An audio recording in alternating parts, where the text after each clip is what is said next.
오늘은 성령 강림 주일을 맞이하여 하나님의 영으로 충만한 사람이라는 제목의 말씀을 함께 나누고자 합니다.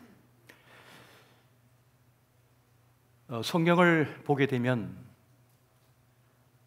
사람을 두 종류로 구분하고 있는 것을 보게 됩니다. 세상의 영에 속한 사람과 하나님의 영에 속한 사람입니다. 우리가 예수님을 구주로 영접하게 되면 성령의 역사 속에 거듭난 존재가 됩니다. 다시 말하면 예수의 영이 함께하는 하나님의 사람이 된다는 사실입니다. 여기서 그치지 않고 우리 예수님과 성경의 가르침은 하나님의 영이 충만한 사람이 되어야 한다, 성령 충만한 인생이 되어야 한다는 것을 지속적으로 말씀하고 있는 것을 보게 됩니다. 그렇다면 하나님의 영으로 충만한 사람은 어떤 사람일까요? 그리고 그것은 얼마나 중요한 것입니까? 우리가 민수기를 보게 되면 모세의 뒤를 이어서 요수아를 지도자로 세울 때에 그 이유를 하나님께서는 분명하게 알려주고 계십니다. 민수기 27장 18절을 보니까 여호와께서 모세에게 이르시되 눈의 아들 여호수아는 그 안에 영이 머무는 자니 너는 데려다가 그에게 안수하고 라고 말씀하고 있는 것을 보게 됩니다. 하나님의 영이 머무는 사람, 바로 그 여호수아를 기름 부어 모세의 뒤를 잇는 지도자로 세우라는 그 중요한 말씀을 하고 있는 것을 보게 됩니다. 또 로마서 8장 9절의 말씀에 보게 되면 만일 너희 속에 하나님의 영이 거하시면 너희가 육신에 있지 아니하고 영에 있나니 누구든지 그리스도의 영이 없으면 그리스도의 사람이 아니라 라고 하는 그런 말씀을 하고 있는 것 또한 우리가 보게 됩니다. 하나님의 영이 없으면 그런 예수의 사람이 아니다, 하나님의 사람이 아니다라고 분명히 말씀하고 있다는 사실입니다. 독일의 신학자 몰트만은 그의 저서인 생명의 샘에서 그렇게 말을 합니다. 생명의 영에 사로잡히게 되면 우리 모든 삶은 카리스마적 체험이 된다, 하나님의 압도적인 은혜를 경험하는 삶을 살게 된다는 것을 말씀해 주고 있습니다. 그러니까 내 인생의 모든 사건이 하나님과 영적인 관계로 인하여 살아가게 된다는 것을 깨닫게 된다는 것입니다. 하나님께서 나를 통하여 하나님의 구원의 큰 일들을 이루어 가신다고 하는 것을 자각하게 되는 그런 삶을 살게 된다는 것입니다. 은혜의 의식 속에 또 사명자 의식 속에 살아가는 인생이 된다는 것입니다. 이것이 하나님의 영으로 충만한 사람의 모습이다, 이것을 말씀하는 것입니다. 이러한 삶은 늘 감사가 있습니다. 고마움이 그에게 고백되어집니다. 어찌하여 제 많은 나를 주님께서 부르셨는가, 아무 자격 없는 나에게 이렇게 직분을 맡기셔서 그 일을 행하게 하시는가 하는 그런 감격 속에 자기 삶을 살아가게 된다는 것입니다. 죄 많은 나를 용서하고 아끼시고 이렇게 사용하시는데 내가 누군들 용서하지 못하고 아끼지 못하겠는가 하는 마음으로 자기 인생을 살아가고 또 다른 사람들을 바라보는 사람, 그가 바로 하나님의 영으로 충만한 사람의 모습이다, 이것을 말씀하는 것입니다. 또 하나님의 영으로 충만한 사람은 지난 과거의 상처와 아픔, 실패에서 벗어난 해방된 삶을 살게 됩니다. 누가복음 4장 18절을 보면 성령이 임하셨을 때 역사를 이렇게 말씀합니다. 주의 성령이 내게 임하셨으니 이런 가난한 자에게 복음을 전하게 하시려고 내게 기름을 부으시고 나를 보내사 포로된 자에게 자유를, 눈먼 자에게 다시 보게 함을 전파하며 눌린 자를 자유롭게 하고. 성령의 충만을 받은 사람, 하나님의 영이 임한 사람은 과거의 상처와 아픔과 실패, 절망에서 벗어난 사람이 된다는 것입니다. 지난 과거의 나를 부인하고 어두운 지난 날을 벗어버리고 새로운 삶을 향하여 나아갈 수 있게 된다는 것을 말씀해 주고 있는 것입니다. 그러니까 예수 믿는 사람은 어떤 사람입니까? 성령으로 인하여 거듭난 삶을 사는 인생이라는 것입니다. 그래서 예수의 사람은 예수 믿기 전과 예수 믿은 후가 달라요. 예수 믿기 전에는 세상 것으로 가득 차서 자기의 지식과 자기의 지혜와 경험, 능력, 그것을 믿고 살았습니다. 하지만 예수 믿고 난 이후에는 하나님의 것으로 가득 차서 오직 하나님을 믿는 믿음 안에서 주님을 바라보면서 살아가는 인생이 된다는 것입니다. 예수 믿기 전에 바라보던 것, 말하는 것, 의지하는 것이 다르고 예수 믿은 후 바라보는 것, 의지하는 것, 말하는 것이 전혀 다르다는 것을 말씀해 주는 것입니다. 이제는 자기 능력, 자기 경험, 지혜를, 자기 건강을 믿고 사는 것이 아니라 전적으로 하나님을 바라보면서 하나님을 의지하면서 살아가는 그 사람, 그가 바로 하나님의 영으로 충만한 사람, 예수의 사람이라고 말씀하는 것입니다. 사실 지금 현재 내 모습은 지난 과거의 결과물입니다. 내가 가진 삶의 태도, 라이프 스타일, 나의 말투, 나의 성격, 이 모든 것이 지난 과거에 있었던 사건들, 어떤 영향들에 의하여 만들어진 것이라는 것입니다. 사실 많은 사람들의 성격, 삶의 태도는 어린 시절 겪었던 일들의 결과물인 것이죠. 애착 관계에서 비롯된 것이라고 심리학자들은 말을 합니다. 이것이 성인이 되어서도 영향을 미친다고 말하는 것이죠. 어렸을 때 이 애착 관계에 문제가 있는 또 경험한 사람도 있을 수 있어요. 부모로부터 충분한 사랑을 또 인정을 받지 못한 경우, 또 어렸을 때 어떤 상처, 아픈 사건을 겪어서 그 마음에 깊은 슬픔을 가진 이들이 있을 수가 있습니다. 버림당하거나 거절당한 경험이 있는 것이죠. 그러면 관계에 대한 갈망이 있어요. 그 애착 관계에 대한 열망이 있어요. 목마름이 있게 되어지는 것입니다. 사랑과 인정에 대한 목마름을 가진 채 그 삶의 태도, 라이프 스타일이 이루어진다는 것이에요. 한 번은 어떤 분이 참 선행을 많이 베풀고 또 남에게 호의를 베풀고 그리고 희생적이에요. 그런데 보니까 너무 과도해요. 자기 삶이 없어요. 너무 다른 사람에게 퍼주다 보니까 자기 물질서, 자기 시간서, 자기 에너지를 다 쏟다 보니까 정작 자기를 돌볼 겨를이 없는 거예요.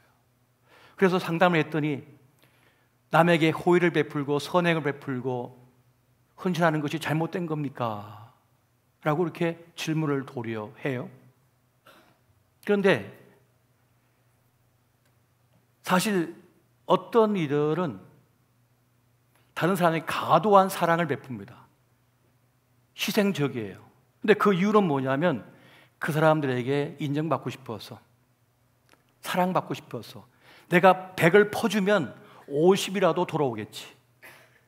그 사랑, 그 인정을 갈망해서 다 쏟아붓는 경우도 종종 있다는 사실입니다. 근데 본인은 그걸 몰라요. 근데 옆에서 보면 너무 과도한 걸 베풀어요. 그래서 정작 자기를 돌볼 겨를이 없는 거예요.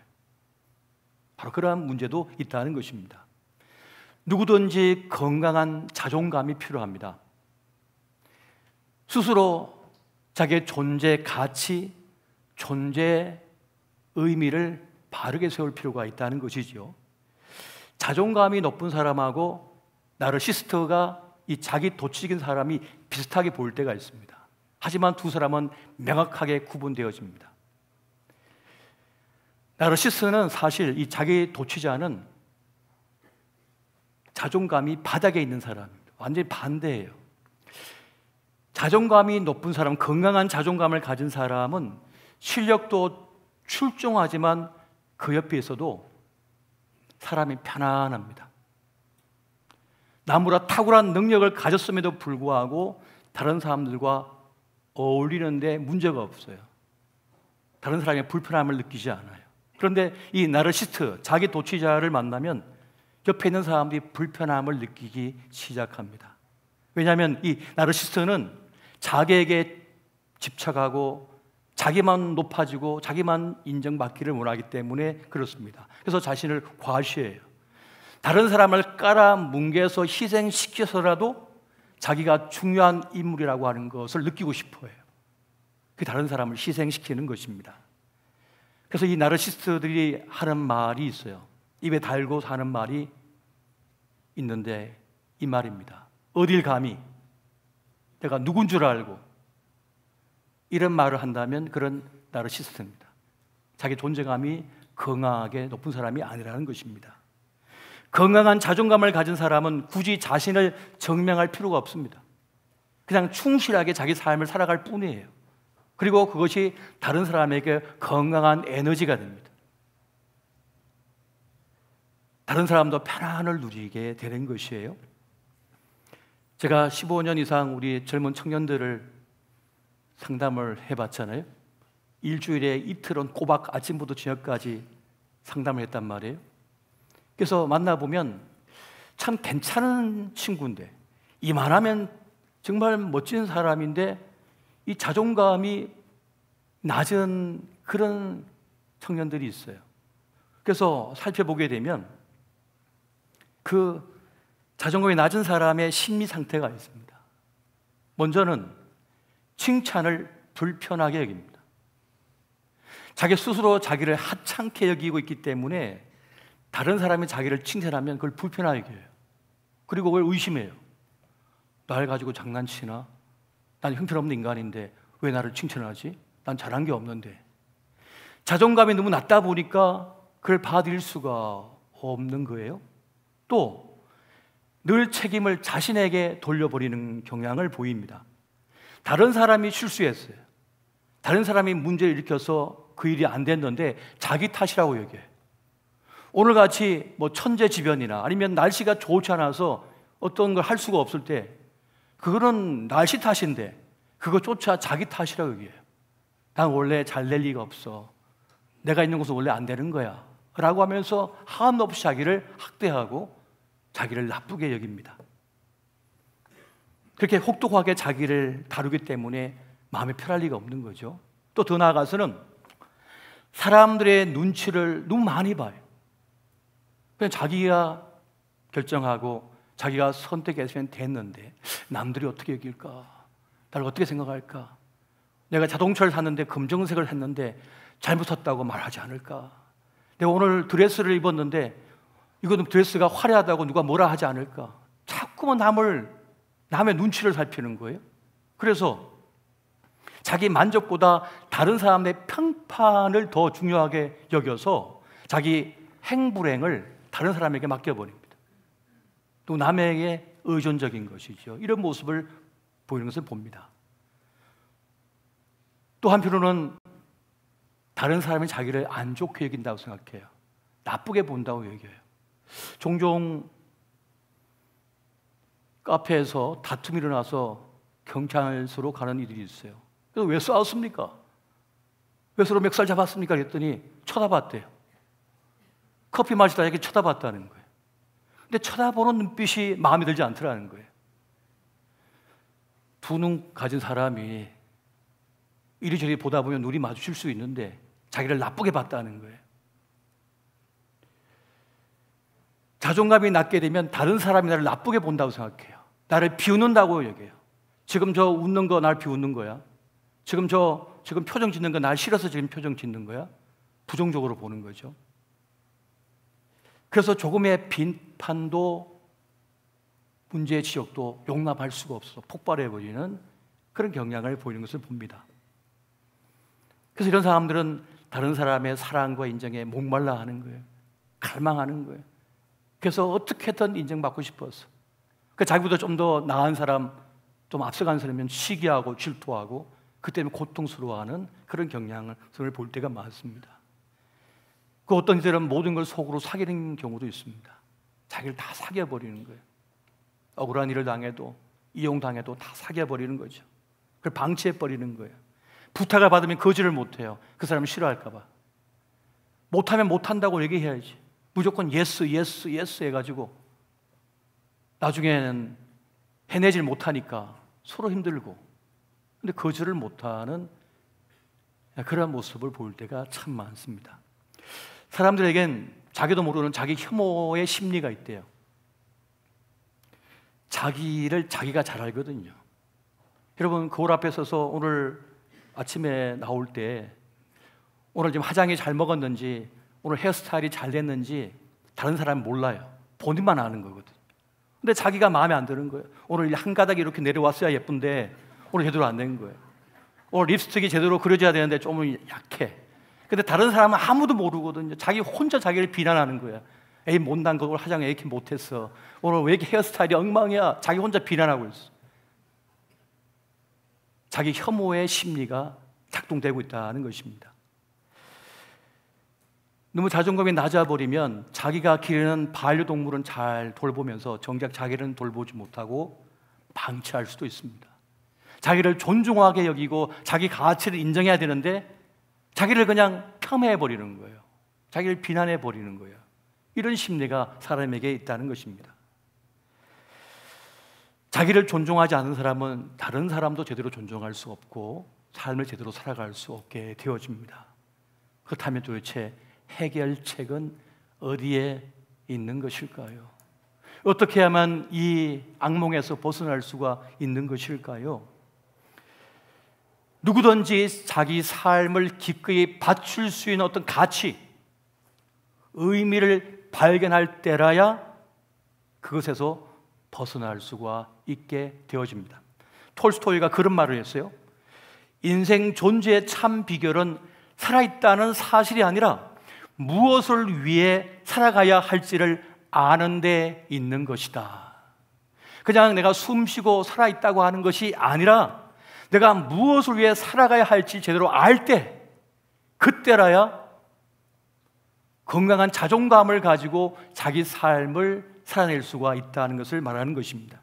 그러니까 내 인생의 길과 진리, 생명이 무엇인지를 깨닫고 그것을 향하여 자신의 삶을 내어 던질 때 비로소 지난 과거의 아픔과 상처, 낮은 자존감, 목표 없는 인생에서 벗어나서 자기의 생애를, 또 자기의 주어진 그 생애를 제대로 살아갈 수 있는 그런 인생이 될 수 있다는 것을 말하는 것입니다. 여러분, 삶의 의미를 찾고 나를 던질 수 있는 가치와 의미를 만나야만 하는 것입니다.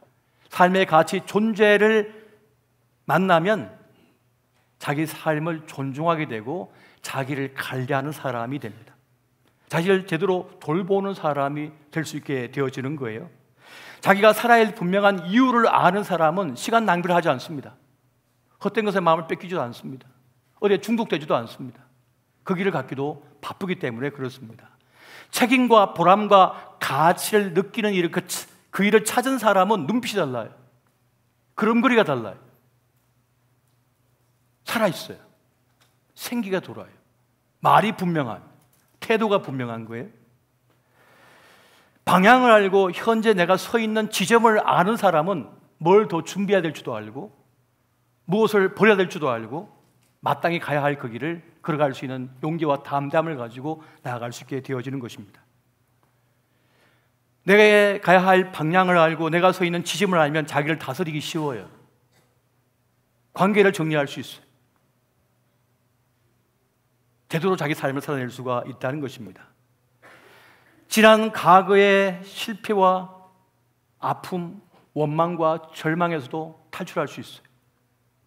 그래서 예수 그리스도, 우리 인생의 길과 진리, 생명 되신 주님을 제대로 만난 사람, 하나님의 영이 깃든 사람은 일어선 사람이 됩니다. 분명히 방향을 잡은 사람이 되고 헷갈리지 않아요. 머뭇머뭇하지 않습니다. 그 길을 가기에도 시간이 짧기 때문에 그렇습니다. 여러분, 예수 믿고 성령으로 거듭난 사람들은, 하나님 영이 충만한 사람은 인생의 목적이 분명합니다. 그것을 우리 주님께서 알려주셨어요. 우리가 찾는 게 아니에요. 내가 결정하는 것이 아닙니다. 우리 예수님께서 뭘 하겠습니까? 그의 나라와 그의 의를 구하라. 그의 나라와 그 영광을 구하는 삶을 살라고 우리 주님께서 분명히 말씀하셨어요. 오직 성령이 너에게 임하시면 너희가 권능을 받아서 어떡합니까? 예루살렘과 온 유대와 사마리아와 땅끝까지 이르러 누구의? 그리스도의 증인이 되리라. 세상 사람들은 내 이름을 알리기 위하여 혈안이 되어 있습니다.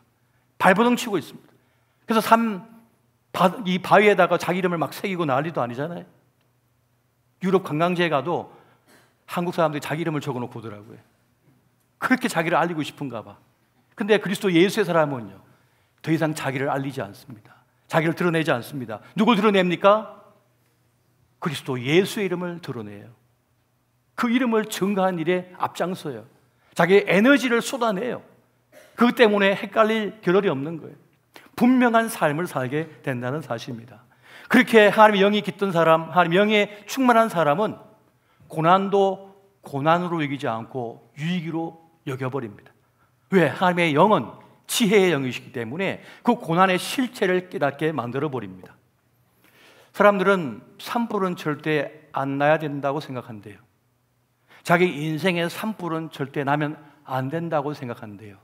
근데 여러분, 생태학적으로는 산은 자연적으로 발화를 해서 산불이 나야 된답니다. 소규모의 산불이 나서 태울 건 태워야 된대요. 만약에 산불이 전혀 나지 않게 만들면 이 나뭇가지가 계속 쌓인답니다. 나뭇가지가 계속 쌓인답니다. 그 비가 온답니다. 그러면 그게 가스층이 형성되는데요. 그리고 드디어 큰 불이 나면 그 지면 아래까지 홀라당 다 태워버린답니다. 그럼 어떻게 될까요? 사막화가 된대요. 사막이 돼버린대요. 그래서 작은 산불은 도리어 숲 전체가 불타버리는 그 큰 산불을 막는 효과가 있다는 말을 합니다. 작은 고난, 작은 실패의 경험은 큰 실패를 막게 한다는 거예요. 그 시행착오를 통하여 이 길은 더 이상 가면 안 되네? 그걸 안 간답니다. 끈을 끊어내버린답니다. 왜? 지난 경험 때문에, 지난 아픔 때문에, 지난 슬픔 때문에 더 이상 그 일을 반복하지 않게 된다는 거죠. 그래서 고난당한 것은 유익이라, 주의 율례와 주의 법을 깨닫게 되었다고 고백하는 것을 봅니다. 그것처럼 하나님의 영이 충만한 이들은 보는 것이 다르고 느끼는 것이 다르고 추구하는 바가 전혀 다른 삶을 살게 된다는 것입니다. 오늘 본문에 등장하고 있는 이 스데반을 가장 강력하게 묘사하는 말이 있습니다. 스데반이 성령이 충만하여. 스데반이 하나님의 영으로 충만했다고 지금 말씀하고 있습니다. 그랬더니 스데반이 하는 말이 다릅니다. 보는 바가 다릅니다. 지금 무엇을 보고 있습니까? 사도행전 7장 55절, 56절 말씀 우리 같이 한번 보겠습니다. 자, 시작. 스데반이 성령 충만하여 하늘을 우러러 주목하여 하나님의 영광과 및 예수께서 하나님 우편에 서신 것을 보고 말하되 보라, 하늘이 열리고 인자가 하나님 우편에 서신 것을 보노라 한대. 하나님의 영으로 충만하면 보는 바가 다릅니다.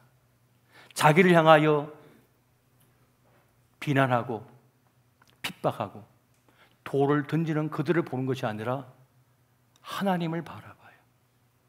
예수를 바라봐요. 예수를 증거하는 삶을 살아가는 것을 보게 됩니다. 그래서 그 핍박 속에서도 물러나지 않아요. 이것이 하나님께서 나에게 부여하신 소명, 그 사명자인 것을 알기 때문에 물러서지 않고 복음을 계속 전합니다. 예수는 그리스도시다, 기름 부음 받은 자 메시아이시다라고 하는 것을 전하는 삶을 산다는 것입니다. 그런데 이 모습에서 우리가 유사한 장면을 보잖아요. 스데반이 자기에게 돌을 던지는 자들을 향하여 도리어 축복하고 그들 위해 기도해 줍니다. 마치 십자가에서 예수님께서 자기를 못 박은 자들을 위하여 중보기도 하듯 스데반이 그들을 위하여 축복하고 중보기도하는 장면을 보게 됩니다. 사도행전 7장 59절과 60절 말씀 보니까 이렇게 말씀하죠.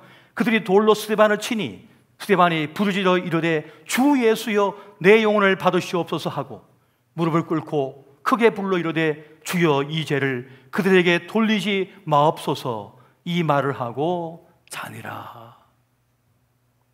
도리어 자기를 위하여 돌을 던지는 그들을 위하여 축복하고 그 영혼들을 위하여 기도하는 이 스데반의 모습을 보게 됩니다.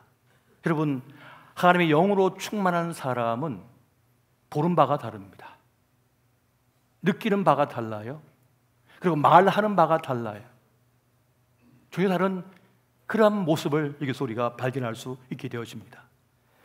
가장 잘 사는 인생이 되게 하고 가장 잘 죽는 인생이 되게 합니다. 헛된 것에 마음을 뺏기지 않습니다. 헛된 싸움을 하지를 않습니다. 자기에게 부여진, 자신에게 주어진 그 사명이 무엇인지를 깨닫고 그 길을 향하여 달려가는 인생이 된다는 것입니다. 기꺼이 자신을 바칠 일이 무엇인지를 아는 거예요. 그것이 바로 하나님의 영으로 충만한 사람의 모습입니다. 사람은 누구나 살다 보면 부끄러운 일을 겪습니다. 상처를 입습니다. 실패를 경험합니다. 아픈 기억이 한두 개쯤은 다 있는 것이 사실인 것이죠. 그런데 그러한 기억들은 세월이 가도 잊혀지지가 않고 계속 우리를 붙잡고 있습니다. 그런데 하나님께서는 그것을 풀어낼 수 있는 기회를 주십니다. 그런 은혜를 베풀어 주시는 거예요. 그런데 어떤 것은 도무지 풀어낼 길이 없어요. 그것은 어떻게 해야 됩니까? 하나님께 맡겨버려요. 하나님의 영은 그렇게 그것을 벗어날 수 있는 지혜를 허락하십니다. 풀어낼 기회를 주시고 그래도 풀지 못한다면 하나님께 맡겨버리는 그러한 믿음을 성령께서는 우리에게 부여하신다는 것이에요. 그리고 지나갈 것은 지나가게 만듭니다. 용서할 사람은 용서하게 만들어요. 이것이 바로 성령 충만함을 가질 때 일어난 역사인 것입니다. 여러분, 참 그리스도인은 누굽니까? 하나님의 영으로 충만한 사람인 것입니다. 교회를 다니는 것으로 만족하는 것이 아니라 하나님의 영으로 거듭나서 하나님의 영으로 이끌림 받아 사는 인생, 그가 바로 진정한 그리스도인이요. 이런 사람만이 하나님을 온전히 따르는 사람이 됩니다. 여러분, 어디까지 따라 보셨습니까? 사람들이 칭찬할 때까지만, 나에게 유익이 될 때까지만. 그러나 그것이 아니라 핍박을 받고 도리어 버림받고 도리어 고난받을 때까지, 심지어 목숨을 빼앗길 지경에 이르기까지 주님을 따르는 사람, 그가 온전한 하나님의 사람이요, 바로 하나님의 영이 충만한 사람이라만이 이 스데반과 같이 죽음의 자리, 영광의 순교의 자리까지 갈 수 있다는, 이것을 지금 우리에게 말씀해 주고 있다는 사실입니다. 여러분, 하나님의 영으로 충만한 사람은 사람 그만 바라봅니다. 세상 그만 바라봅니다. 자기 자신도 그만 바라봅니다. 세상 바라보고 사람 바라보고 자기 자신 바라보면 절망밖에 없거든요. 상처밖에 없거든요. 근데 주님을 바라보면, 성령이 충만하여 하나님을 바라보면 세상을 다 잊어버립니다. 세상에 묶이지 않습니다. 거기에 발목 잡히지 않습니다. 거기에 짓눌리지 않습니다. 사방으로 우겨쌈을 당하여도 예수 생명의 능력이 나에게 임하여서 그걸 깨치고 일어나 버리는, 그래서 자기에게 주어진 생애의 시간을, 자기의 풍부하여 주신 그 생애의 시간을 제대로 살아갈 수 있게 되어진다는 사실입니다. 여러분, 하나님의 영으로 충만하시기를 예수 이름으로 축원드립니다. 여러분, 예수의 영으로 충만한 사람, 하나님의 영으로 충만한 사람은 아골골짝 빈들에게까지 복음을 들고 갑니다. 멸시천대의 십자가를 기꺼이 짊어집니다. 어떠한 형편과 상황 속에 던져지더라도 그냥 괜찮다고 여깁니다. 주님께서 여기까지라 하면 예, 여기까지입니다. 그만 살고 와라. 예, 알겠습니다. 이제 가겠습니다. 하고 가는 거예요. 이게 하나님 영이 충만한 사람의 모습입니다. 이것이 하나님 영으로 붙들린 사람의 모습입니다. 세상에 어떤 것도 그를 장악할 수 없고 그를 이겨낼 수 없어요. 그래서 세상에 감당하지 못한 사람이 누굽니까? 그리스도인들이라고 그랬습니다. 하나님의 영으로 충만했기 때문에 가능했던 일이었습니다. 여러분, 우리가 날마다 하나님의 영으로 충만하지 않으면 모세와 같이 결정적인 순간에 믿음의 실패를 경험하여 가나안 땅에 들어가지 못하는 안타까운 결과를 초래할 수도 있습니다. 온 이스라엘 백성이 왜 물이 없냐, 우리가 물을 달라 하면서 그렇게 실랑이가 벌어지면서 첨예한 갈등이 있을 때 어느 순간 이 모세가 분노가 일어나요. 하나님께서는 분명히 지팡이 들고 그 바위를 반석을 향하여서 명하여 물을 내라고 말하면 된다고 했는데 그만 그 지팡이를 들고 그 반석을 2번이나 내리치는 거예요. 그러면서 뭐라 했습니까? 내가 너희를 위하여 이 반석에서 물을 내랴. 마치 자기가 하나님인 것처럼, 자기가 하나님인 양 그렇게 행동을 해버리고 말았습니다. 그렇게 하나님의 영광을 가림을 통하여 결국 가나안 땅에 들어가지 못한다고 하나님께서는 분명하게 모세에게 말씀합니다. 무슨 뜻입니까? 모세가 우상이 될 수 있다는 거예요. 하나님의 영광을 가릴 수 있다는 거예요. 여러분, 작은 산이 큰 산을 가린다는 말이 있습니다. 거대한 산이 앞에 있어도 조그만 산이 내 눈앞에 딱 버티고 있으면 그 뒤에 있는 산이 보이지 않는 거예요. 모세가 하나님을 가릴 수 있다는 것입니다. 여러분, 갈등의 상황, 문제 상황은 어떤 자리입니까? 나를 드러낼 자리가 아니라 하나님의 하나님 되심을 나타낼 자리예요. 내가 믿는 것은 내 혈기나 내 지식과 능력, 경험이 아니라 하나님이시라고 높여드릴 자리가 어디입니까? 갈등의 자리예요. 고난의 자리예요. 그때라야 바로 하나님이 높임을 받으시고 그걸 통해 하나님의 영광을 경험할 자리란 말이에요. 그런데 모세는 실패하고 말았던 겁니다. 그 자리에서. 하나님의 영으로 충만해야 될 이유가 여기 있는 것입니다. 지금까지 잘 살아왔어도, 잘 지내왔어도 한순간에 하나님의 영광을 가릴 수도 있고 하나님의 방해자가 될 수 있어요. 복음의 방해자. 그래서 우리는 늘 겸허하고 겸손하고 하나님의 영으로 충만하여 주님과 깊은 일치를 이루어서 주님께서 보시는 걸 내가 보고 주님께서 느끼는 그 심령을 나도 경험하고 누리고 그리고 주님과 함께 동행하는 삶, 이것이 바로 하나님의 영으로 충만한 사람의 모습이라는 것입니다. 그렇게 하나님의 영으로 충만하여 어디든지 따라가는, 어디든지 나아가는 주님의 사람 되시기를 예수 이름으로 축원드립니다.